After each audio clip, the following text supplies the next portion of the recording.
All right, it's November 20th. We're back again, and I know I probably went a little bit long on that last one with Sean O'Hare yesterday, but very impressed with this one.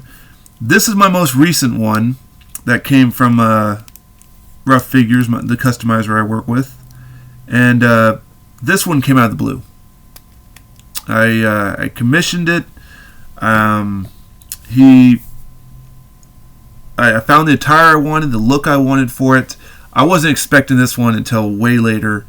In fact, he wasn't even paid for yet. He was partially paid for. He was commissioned, but he was like number 12th on the list. And suddenly, I guess the customizer decided, you know what? Let's go with this one because I want to see how this one turns out. Like, it was like he had desire to get this one done, and boy, did he knock it out of the park. I'm talking about the one and only Mark Jindrak in silver with orange and black lettering, including his tattoo from back in the day in the WWF days or WWE days of 2004, 2005-ish.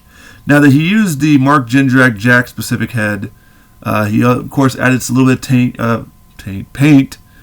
A little bit of paint finishing to it. The body, your standard, elite.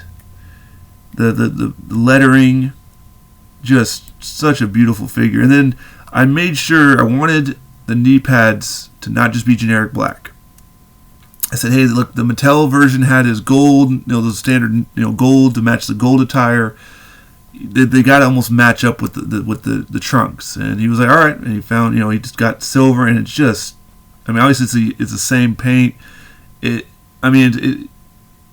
not obviously reflective, and it wasn't really reflective in the pictures either, but it just matches so nicely. The boots are perfect.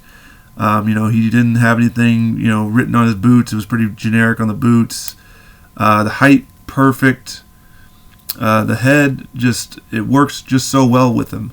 If you've ever had his Jack specific figure, it was a cool looking figure. The paint choices were like gold with some offset purplish color, and then you had his green with I think it was a red black attire or outline or something like that. So not too bad, but I decided to find a figure or attire that had never been done. I wanted something that kind of just gives more of that almost Mr. Perfect knockoff gimmick look he had. I think at the time, the Perfection, he had that music, and he did the whole rep the turnbuckle, come back and do a clothesline kind of thing. He would get a title shot against Lando Jordan, I think, here and there, but would never win the belt. Which, apparently he was supposed to be the fourth member of Evolution before Batista, but him and Randy Orton were just kind of childish in the backstage area, really upsetting a lot of the higher-ups, and so he was basically slotted out.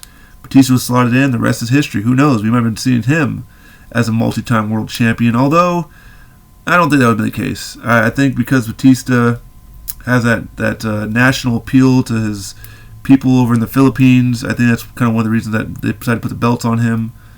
Jindrak was just a generic, white heel, cocky heel, which, he would go on and, team up with Garrison Cade for a little bit. Then he had his best run would probably be with Kurt Angle and Luther Reigns, which, if my customizer is teasing me with this, if the Luther Reigns is done, I cannot wait because there is the Vampire Warriors nemesis. You got Jindrak and Luther Reigns for those tag belts, most likely.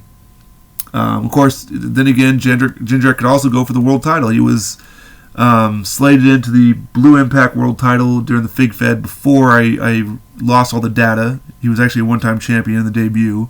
So who knows where he's going to end up on the Fig Fed superstar rankings at the end of the year. Yeah, I know I'm doing that stuff. Again, people probably ask me why I'm doing this. I got a lot of downtime on my hands. I'm at my job. My clients are asleep right now or playing video games.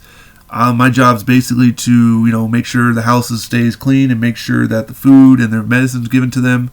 And then otherwise, the sky's the limit. I can only play so much video games, but I have to stay at the house, so why not do something while I can and get paid for it? Why not? Sure. So Just a beautiful figure. Don't expect to see him on Makari.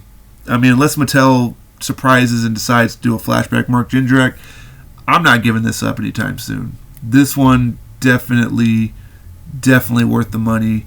The look, the feel of it, the playability, it's just all there. I mean, not a cracked torso in sight, not anything, just perfect. Man, I wish he would send me those links already. And of course, this of all was being shot back in October, so if you're seeing this video, it's now November 19th, or 20th, excuse me, and we got 10 more days. Who knows what else we're going to see?